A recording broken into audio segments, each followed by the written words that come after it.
Test 4. You will hear a number of different recordings and you will have to answer questions on what you hear. There will be time for you to read the instructions and questions and you will have a chance to check your work. All the recordings will be played once only. The test is in 4 sections. Write all your answers in the listening question booklet.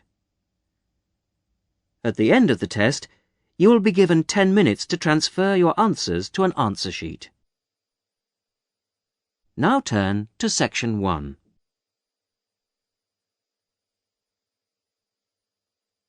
Section 1. You will hear a conversation between 2 friends who are planning to visit a friend of theirs who has just had a baby. First, you have some time to look at questions 1 to 5.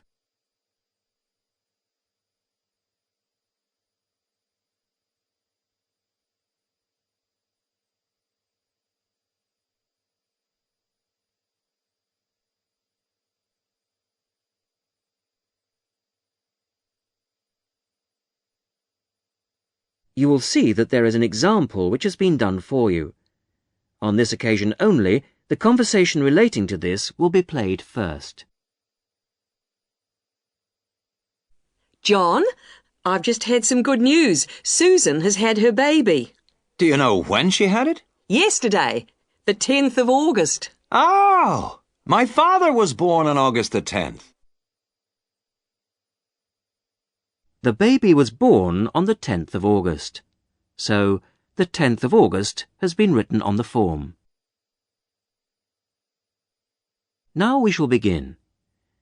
You should answer the questions as you listen because you will not hear the recording a second time. Listen carefully to the first part of the conversation and answer questions 1 to 5.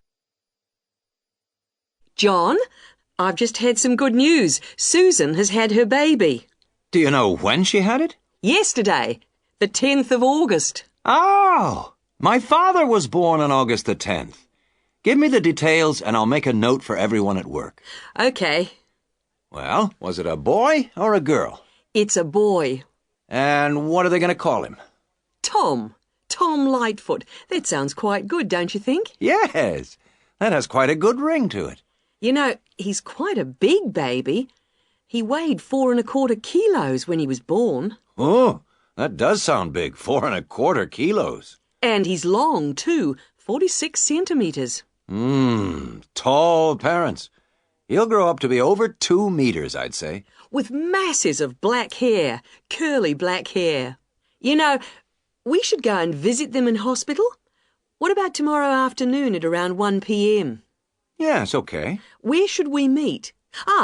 I could come and pick you up at your house if you like. Yes, that would be wonderful. My car is still off the road. Just refresh my memory. What's the address again?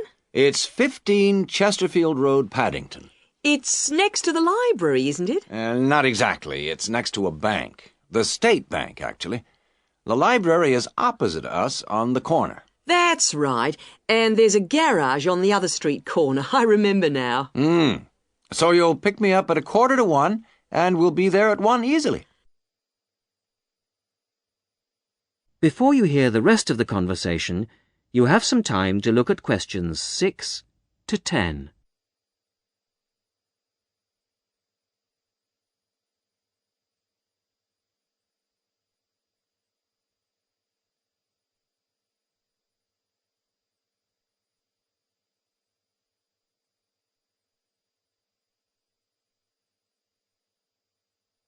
Now listen and answer questions 6 to 10.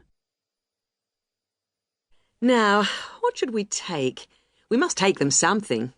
I always think flowers are good to take to someone in hospital, don't you? Well, not really. Everyone always brings flowers and they don't last. I think it's much better to take a pot plant so she can take it home with her. Yes, but then she has to remember to water it. And what about a big box of chocolates? Okay, chocolate sounds fine. We should get something for the baby too. What do you think? Yes, you're right. What do you think of something like baby shampoo or talcum powder? Or we could get a little hat or something like that. We don't know the size or the right color, do we? I think we should get something they wouldn't normally buy. What about a soft toy of some sort? Yes, a soft toy. What about a teddy bear? I could get one early tomorrow at the market, and I could probably get the chocolates there, too. Good. So you'll pick me up at 1:45 at my place, and I'll make sure that I've got the presents. You must remember how much you paid for the gifts, so I can pay you back for half. If they're going to be from both of us, I would like to go shares. Okay. I'd say the chocolates would be about $15 for something nice and not too small, and the toy would be around $35 or so, I think. Good, that'll be fine. About $25 each then. Good. I'll pick you up then on Sunday at 12:45. Okay. See you then. Bye. That is the end of section 1. You will now have half a minute to check your answers.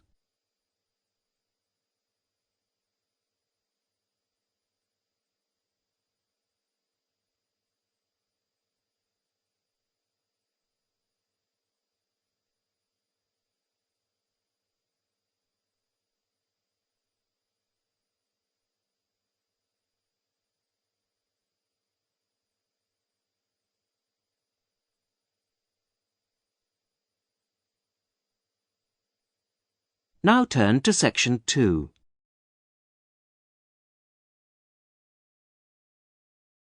Section 2.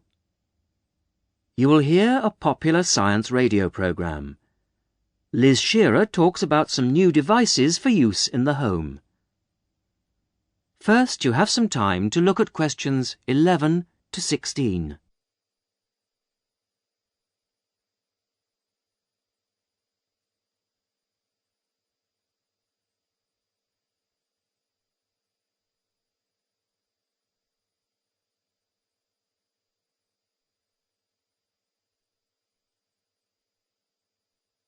Now listen carefully to the radio program and answer questions 11 to 16.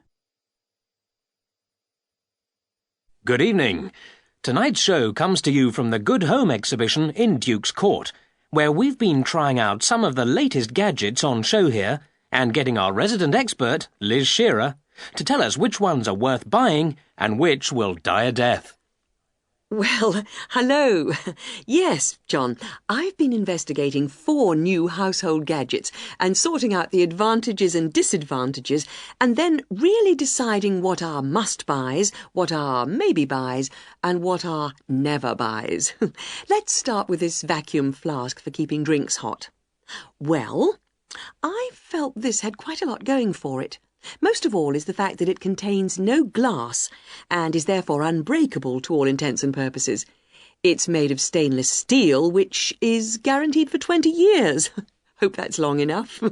And it's true what the manufacturer claims, that it does maintain heat for 18 hours. So that's pretty good. On the downside, it really works out to be quite expensive, and much more surprisingly, it unfortunately leaves a strange taste, when you've drunk from it. So, all in all, my recommendation would be it's got plenty of advantages, but it is rather expensive, so I'd say you should maybe buy it. Moving on to a natty little device, the whistle key holder.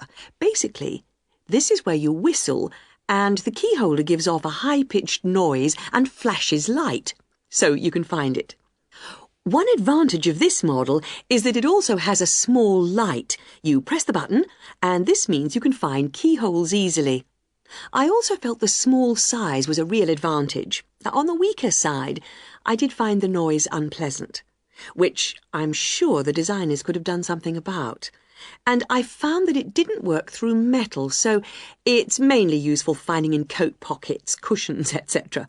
But taken as a whole, I thought it was a masterpiece of design and would highly recommend it. Now you have some time to look at questions 17 to 20.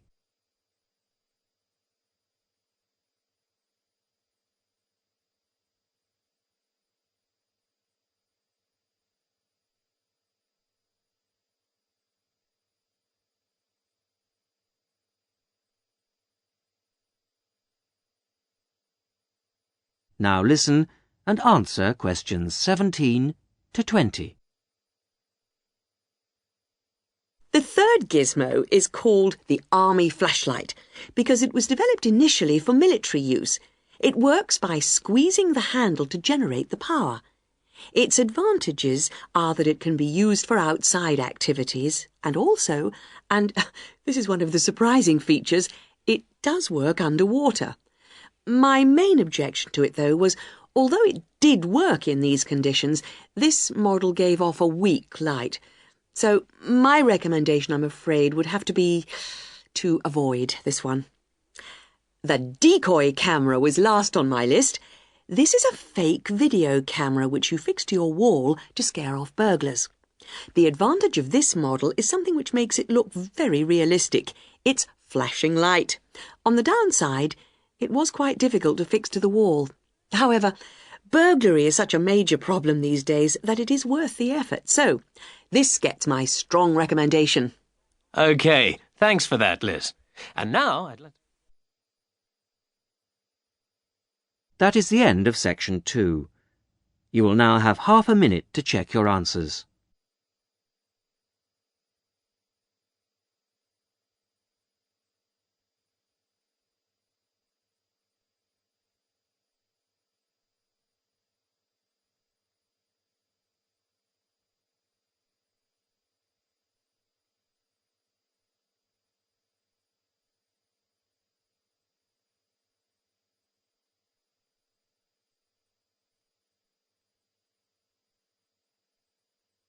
Now turn to section 3.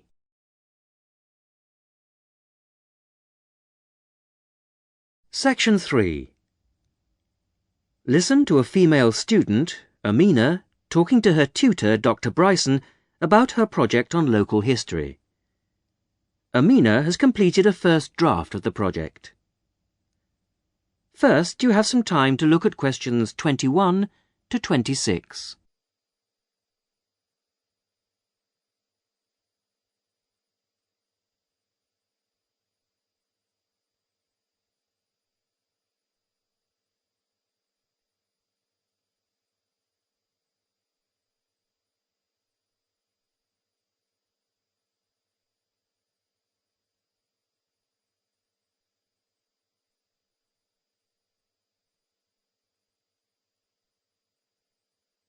Now listen carefully to the first part of the discussion and answer questions 21 to 26. Well, Amina, thanks for letting me have your draft in such good time. Oh, that's all right. I was just very anxious to hear what you think of it. You can see that I decided to change the topic. I had been interested in looking at Bering's factory. Oh, I think the hospital was a much better choice. In fact, well, I have to say that I thought it was good. Oh. There's still lots of work to be done. Oh, yes, of course. But there's plenty of good ideas. It opens well, and the first chapter is fine, but the middle section really stood out for me. Most interesting. That's amazing, because I really didn't find it a bit easy to write. How long did you work on the whole thing? Well, I spent about 2 or 3 weeks reading and doing general research, and then I dashed the writing off very quickly. So about 4 weeks in all. Well, that's about par for the course. You've got a while yet to make the changes. Oh, right. No problem. Right. Let's have a look at my notes here. Okay, starting with section headings. The broad divisions are good, but you'll have to redo the actual headings. I've made some suggestions in the margins. OK, thanks. Now, this information on local housing. I can see why you put it there, but it really isn't relevant to the approach you've taken. I think I see what you mean. Now, what did I say about the interviews? Oh, I worked very hard on those. I really thought they were valuable. Oh, they are, Amina, but they're very complex and rather unclear at the moment. You're going to have to spend a bit of time making the data a lot clearer. OK, as long as I don't have to remove them altogether. No, don't worry. What about the chronology, the list of dates? I wasn't sure whether I should rewrite those. My advice on that is to take them out. I feel it makes the whole piece appear too simplistic. OK, if it'll help. Now you have some time to look at questions 27 to 30.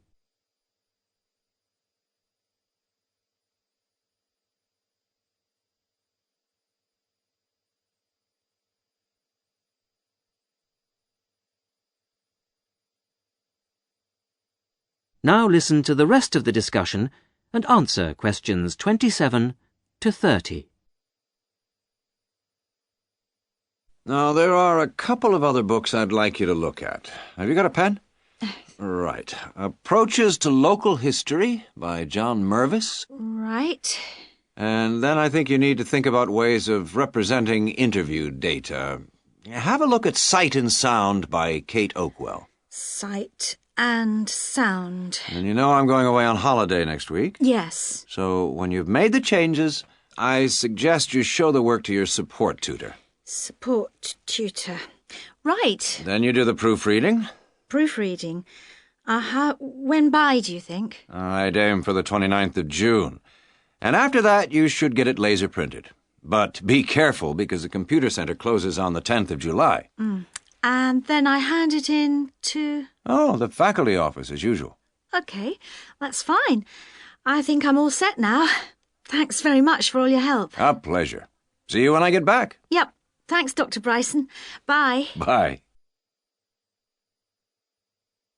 That is the end of section 3. You will now have half a minute to check your answers.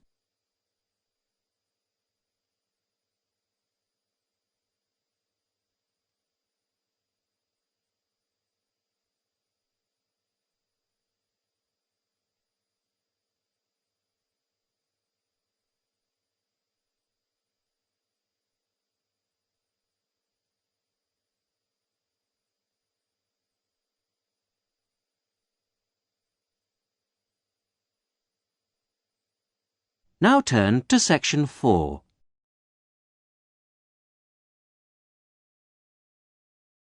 Section 4. You will hear a talk given by a university lecturer about the impact of environmental noise on a proposed building site. Before you hear the talk, you have some time to look at questions 31 to 35.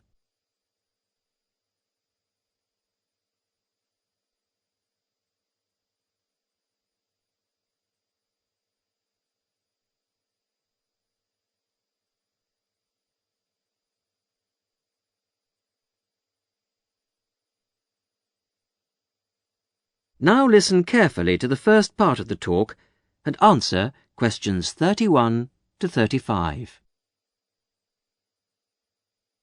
Good afternoon. I'm Paula Bundle, and I am giving you the lectures on environmental noise this term. Today, we're going to look into the effects of noise on a planned housing estate in a particularly difficult part of the new Manchester Park area. This site is not as bad as some I have researched in the past. The Blacktown Airport is closed from 6 p.m. to 7 a.m, and this is a great advantage to the site. The only noise after dark is from the highway, and the traffic is somewhat reduced between 7:30 p.m. and 5:30 a.m. So the people most affected by the noise will be, I expect, housewives. By the time most of the students and workers have arrived back home in the evening during the week, the noise will have abated to a fairly large extent.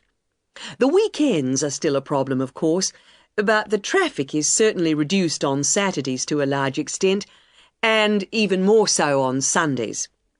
Of course, modifications to houses will be necessary at a site like this, and they come at a significant cost to the developer and home buyer. The modifications I'm about to outline will add about $25,000 to the price of a newly built house. That will still mean a cheaper house than in a less noisy and more desirable area. A bit of background would not go astray. I understand that you are all familiar with the proposed development site at Manchester Park. It's a particularly difficult one in terms of noise, with the highway along the eastern perimeter and the Blacktown Airport not 3 kilometres away to the north. Of course, those nearest the highway will be the worst hit, with heavy traffic noise as well as the noise from the light planes overhead. As you all know, the normal noise threshold for private housing is 55 decibels. At this site, the levels have been recorded as high as 67 decibels. Before the talk continues, you have some time to look at questions 36 to 40.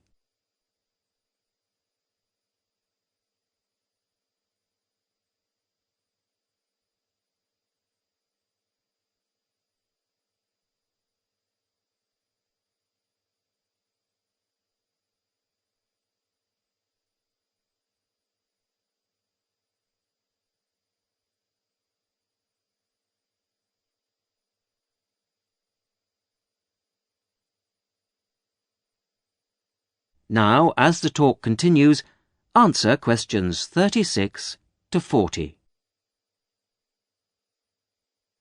The construction of the houses has to be somewhat modified from houses in most areas.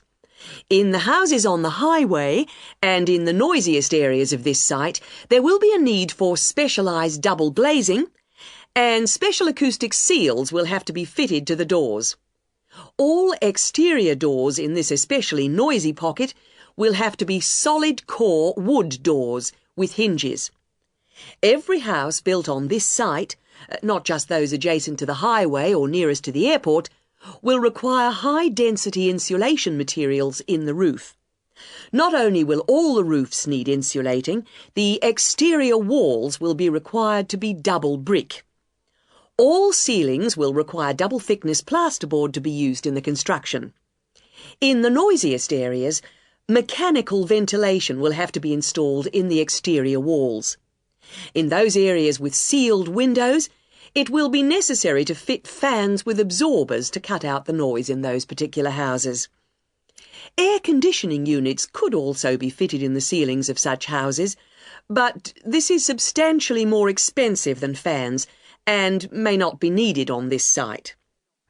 Coming back now to the double glazing I mentioned before, specialised double glazing requires a larger air gap between the inner and outer glass than normal double glazing. The gap must be at least 7 centimetres. The thickness of the glass is also a factor, 8 millimetres on the outside and 6 on the inside pane. It's essential that the glass be thicker on the outside than on the inside, and that the gap between the panes of glass be a minimum of 7 centimetres. Obviously, the noise factor will have to be taken into consideration with the layout of the houses. Living areas will have to be designed at the back of the houses, away from the highway. Bedrooms and living rooms will have to be built towards the back. And for those houses closest to the highway, 2 layers of plasterboard will be needed for the interior bedroom walls. Those rooms constructed at the front of the houses should be garages, laundries, kitchens, bathrooms and dining rooms.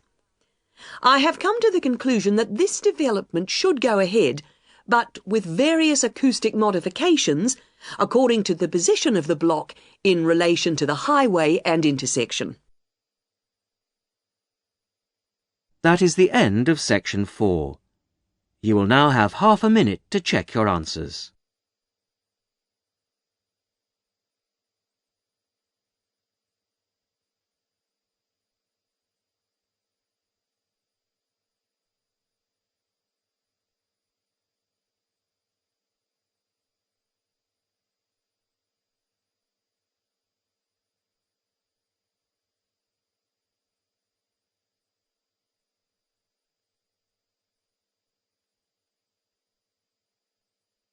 That is the end of the listening test.